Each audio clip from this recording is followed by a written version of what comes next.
մի քանի հարցի կփորձեմ անդրադառնալ։ Նիկոլ Փաշինյանի գիշերային ասուլիսը, հունիսի 7-ի լույս գիշերը, ժամը 2-ին ասուլիս է հրավիրվել այն պայմաններում, երբ դեռևս Երևանի տվյալները ամփոփված չեն եղել, այսինքն որտեղից այդ ինքնավստահությունը, որ իրեն փախցելու է, կխնդրեմ դրան անդրադառնալ։ Երկրորդը վճռավետ դատարանի որոշմանը, այսինքն ընտրությունից ընդամենը 1-2 օր առաջ հունիսի 5-ի որոշում է կայացվել, որով ցուցակների ճշգրտման հարցերը դրության ենթակային վարչական դատարանին, ինչով պայմանավորված նաև խառնաշփոթ էր առաջացել, եւ մի շարք անձին, որոնք պատրաստվում էին ընդգրկվել ցուցակներում, փաստի առաջ էին կանգնել եւ հնարավորություն չունեին ոչ վարչական դատարանը հասնում հայցերը բավարարել, ոչ հնարավորություն են ունեցել քվեարկել այդ անձին։ Այդ երկու խնդիրներին կխնդրեի անդրադառնալ։ Նշվեք նաև որոշում ունենք սահմանադրական դատարան դիմելու եւ արդյոք այս խախտումները հիմք ընդունելով կարող ենք արձանագրել, որ ընտրությունները չեն անցել լեգիտիմ եւ կարող ենք արդյոք այսպիսի գնահատական տալ, որ կեղծված են։ Շնորհակալ եմ, սկսեմ վերջից, այո, այս ծավալը միջամտությունների ու հատկապես էլի ընդգծեմ, հատկապես նախընտրական շրջանում, նախընտրական քարոզչության ընթացքում, բաց այդ կերպով մեր համար բոլոր անհարմարությունները, անհավասարությունները, այդ թվում ինչու ոչ չանդրադառնանք պետական ռեսուրսների ու վարչական ռեսուրսի այլ շահարկումների, օրինակ տարբեր չակերտավոր օրինական կաշառքներ բաժանելուն, որի վերաբերյալ կրկին, բավականին լայնածավալ նյութեր ունենք ու հնդհասս դիմումներ ենք ներկայացրել, այդ նույն բարեգործության արգելքը, այդ նույն մի շարք սահմանափակումներ, որ մեր նկատմամբ նորմալից ավելի լայն էր կիրառվում ու մեր նկատմամբ իրավական միջամտությունների տեղիք տալիս, թույլատրելի է քաղաքացիական պայմանագրին ու բացահայտ կերպով, անթույլատրելիության սահմաններում։ Ինչ վերաբերում է վերջին, դա արդեն կրկին քաղաքացու կամքը շրջանցել էր, քաղաքացու կամքը չհարգել էր, երբ ընդամենը մի քանի տոկոս ձայների հաշվարկ էր տեղի ունեցել ու այդ պայմանությամբ իշխող ուժ հանդիսացող քաղաքական ուժը կանգնում է ու իրան հռչակում է հաղթող։ Այսինքն արդյոք սա հիմնավոր կասկածի տեղիք չի տալիս, որ հնդհացած իրենք միջամտություններ են իրականացրել ու համոզված են այդ միջամտությունների համար։ Սա, եթե իրավական process լինի, եւս մեկ ապացույց է լինելու առ այն, որ քաղաքացիական պայմանագիրը ծավալուն ընտրակեղծիքներ է իրականացրել ու բացի փաստացի ընտրակեղծիքներից իրավական գործընթացների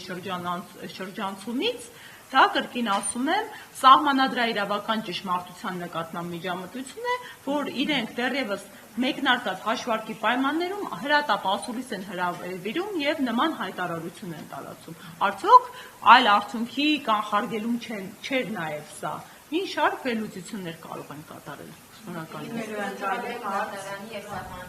Տեսեք, այդ կրկին, իրավական ասեցի արդեն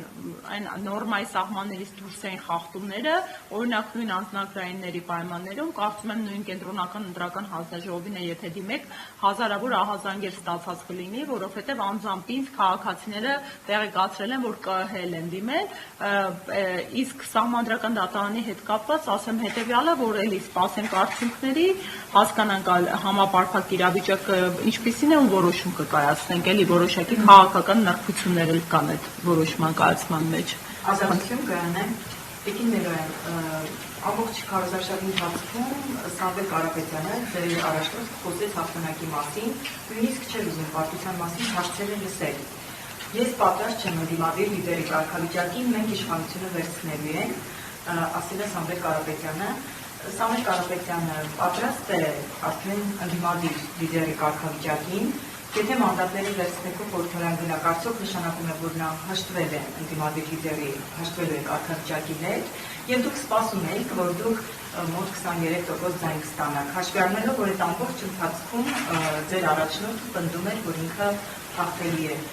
Ձեր ակնկալիքները։ Հարգելի Կայան է, արդեն առիթ ունեցա ասելու, ես համոզմունք ունեմ, եթե այս ծավալի խախտումներ ու միջամտություններ տեղի չունենար, իմ քաղաքական ուժի առաջնորդը հիմա կլիներ իշխող ուժի առաջնորդ։ Համոզմունք ունեմ, որովհետև այս խախտումները իրանց ծավալային կշիռով, սկսած մեր ակտիվի ձերբակալություններից եւ կալանավորումներից մեր գործընթացը կաթված արանելուց, վախի մթնոլորտ տարածելուց, ընդհանուր անգամ կաշառքների դրվագների մասին ունենք մեզ հաղորդումներ ահազանգել, բայց քանի որ կոնկրետ փաստը ֆիքսված չունենք, շատ չենք ահազանգում, որ կոնկրետ տեղամասեր կա, որ դրա շուրջ բոլորը գումար է բաժանվել, անգամ ունեցել ենք վստահված անձը նկարել է, ոստիկանները մարդու ձեռքից խլել են հեռախոսը եւ այդ տեսանյութը ջնջել են, իրանեն ձերբակալել են։ Բազմաթիվ ծավալուն խախտումներ են եղել ու մեր առաջնորդը պատահական չէր պնդում, մենք ունեինք համոզմունք, որ մենք հաղթանակող ուժ ենք, ամեն նախադրյալ կար, լուրջ սոցիալական ուսումնասիրություններ կար, հիմա նայեք են հայտնի մյուս հարցումները, որ հարցումներ նման թվեր տվել կրկին հերթական նկարչություններ, ըստ էության այս պայդրության արդյունքները որևէ հարցման չի համապատասխանում, որևէ հարցման, այսինքն դուք ասում եք, որ այնպիսի ծավալի ընտրախախտումներ են եղել, որոնք ազդել են արդյունքների վրա եւ այդպիսով Սամվել Կարապետյանը դարձել է 23% ստացած ուժ, նա կարող է ստանալ 50+։ Այո,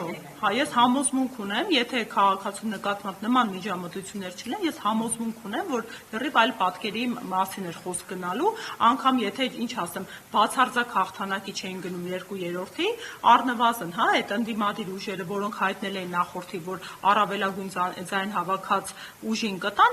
այդ պարագայում որևէ կերպ քաղաքացիական պայմանագիրը չէր կարող մնալ իշխանության։ Սա ես մի հարց պիտի տամ, շարունակեմ, տեսեք, Տիկին Մելան, դուք հավանաբար դուք էլ եք լսել, որ շատ քննադատություններ կար ձեր ուժի հասցեին, որ այստեղ բովանդակային ելույթներ չեն լինում կամ չգիտեմ քարոզությունը տարվում եւ այլն, ամեն դեպքում ձեր հասցեին կային այդպիսի քննադատություններ, դուք այս քարոզարշավից որ դասեր քաղել եք, դուք օրինակ կարող եք ասել, որոնք էին ձեր սխալները, որոնց արդյունքում փաստացի դուք մինչև վերահաշվարկի ավարտն եմ ասում, ստացաք ընտրողներից 23% պահի դրությամբ։ Դուք համարում եք, որ հետ եք նայում, որ դուք հարստության ընթացքում այնուամենայնիվ շատ բաներ ճիշտ չեք արել։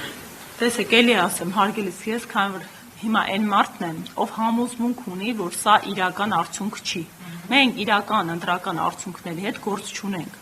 Սա քաղաքացու կամքի նկատմամբ ծայրահեղ միջամտություն է, ահռելի չափի իրավախախտումներ են։ Ես համոզմունք ունեմ, որ մենք քաղաքացու կամքը տեղ չի հասցվել, որպեսզի գնահատական տանք, բայց ստիպված կաշկանդվելու ենք այդ իրավությամբ, որ ունենք ու փորձում ենք հիմա ինչ-որ չափով շտկել այդ իրավիճակը, որովհետև այն հանգամանքը, որ մարդկանց ահաբեկել են, մարդիկ չեն գնացել ընտրության, դա շտկելի չէ։ Ինչու են դրանք խախտումներ։ Խախտումները ոչ միայն քվեարկության օրն են տեղի ունենում, խախտումները մինչ ընտրության, մինչ քվեարկության օրն են իրենց ծավալով ու ամենաշատն ու ազդեցիկը տեղի ունենում, ինչը մենք փորձում ենք ահազանգել։ Այս պայմաններում քարոզչություն իրականացնելը, ես կարծում եմ, նորմալ նորածին քաղաքական ուժի համար անգամ համաշխարհային մակարդակով ինչ որ այտենց վաու անկրկնելի բաներ։ Բնականաբար ես ինքնակնդատ եմ ու երբ որ հեսա ժամանակ ունենամ մի քիչ մտածելու վերլուծելու շատ բաներ ինձ դուր չի եկել, իմ սրտով չէր, կարող սխալվել ենք, թերացել ենք, բայց հաշվի առեք, որ մենք ընդամենը մի քանի ամսական քաղաքական ուժ ենք։ Ամենամեծ հանգամանքը ու այս աներևակայելի հանրային սերը աջակցությունը հենց մեր առաջնորդով է պայմանավորված, որովհետև Սամվել Կարապետյանը մարդ է, ով միշտ հայի կողքին է եղել։ Հիմա Սամվել Կարապետյանի մոտիվացիան ո՞րն էր գալու քաղաքականության մեջ մտնելու, չէ՞, որովհետև մարդը տեսնում է արդեն վերջնակետին ենք հասել ու կարիք կա, ինչպես ինքը ասել էր, եթե քաղաքական ուժերը չեն հաջողում, ինքը իր միջամտությունը իր ձևով, մասնակցությունը իր ձև, միջամտությունը ասում է, որովհետև պրոցեսի մեջ ենք արդեն, ու մարդը եկավ իր խոսքին հավատարիմ, իր անձնական ազատությունը զոհելով, այդ մակարդակի երկրորդ մարդ կարող եք թվել, որ Forbes-ի 200 աշխարհի հարյուրավոր ամենահարուստ մարդկանցից մեկն է, իր ամեն ինչը թողում է մի կողմ, գալիս է իր հայրենիքի պետության համար կռիվ է տալիս, ավելին, ուղղակի կռիվ չի տալիս, իր անձնական ազատությունն է զոհում, ամիսներ շարունակ մարդը ծանր պայմաններում կալանք է կրել, որ ընդհանրապես դա առաջին հերթին տեղից սկսած հակաիրավական պրոցեսների հետ գործ ունենք։ Ես ինձ համար պատիվ է ու հենց անձամբ իր ֆակտորով պայմանավորված եմ, ես մեր քաղաքական ուժ մտել ու կռիվ ենք տվել, ուսուսի տված, կռիվ ենք տվել մեր հայրենիքի փրկության համար, որովհետև դուք չեք պատկերացնում ինչ ծրագրեր ուներ, դրանք խոստումներ չէին, մանիպուլյացիաներ չէին։ Ես շատ եմ ցավում, որովհետև Սամվել Կարապետյան վարչապետը Հայաստանի Հանրապետության այն տխուր իրավիճակը, օրինակ էս աղքատությունը, այդ թվերը, որ անում ենք սոցիոլոգիա է, մենք հələ պետական թվերի վրա ենք հիմնվել։ Տեսել եք մարզերում ինչ վիճակ, ամեն մարզային այցից հետո ես գալիս ու խորը դեպրեսիայի մեջ եմ գնում, ամբողջ գիշեր մեր քաղաքացիների դեմքերը աչքիս առաջ պտտվում էր։ Դուք չեք պատկերացնում ինչ են մեր պետությունը դարձրել։ Վայոց ձորում Տավուշում աղքատությունը վերջին 18 թվից սկսած գրեթե կրկնապատկվել է։ Գյումրիում 43% է հասել։ Ծայրահեղ աղքատությունը աճել է երկրում։ Իրենք ինչ խոստում նախընտրական քաղաքացիական պայմանագիրը տվել էր, այդ բոլոր խոստումները տապալել են, ոչ մի բան 100%-ով չեն կատարել։ Իսկ Սամվել Կարապետյանը իր հնարավորությունները, որ ասում էր, ներդրումային ֆոնդեր ենք սարքում, մեծամասամբ արտաքին ֆինանսավորմամբ, ընդհանրապես 10-20% պետական բեռը ինք թողնում։ Այդ ամեն ինչը իր կապերի շնորհիվ էր բացառապես հնարավոր ու իր միջոցներով ու այո, կար, ես տեսել եմ ու բացառիկ հնարավորություններ մեզ այս ճգնաժամային վիճակից դուրս բերելու ու շատ ցավում եմ, որ հիմա այս իրավիճակում ենք, բայց կրկին եմ ասում, այս իրավիճակը կրկին ապօրինությունների հետևանք է։ Խնդրեմ, վերջի հարցն է տակ ամփոփ է, դուք էլ մեր չէ։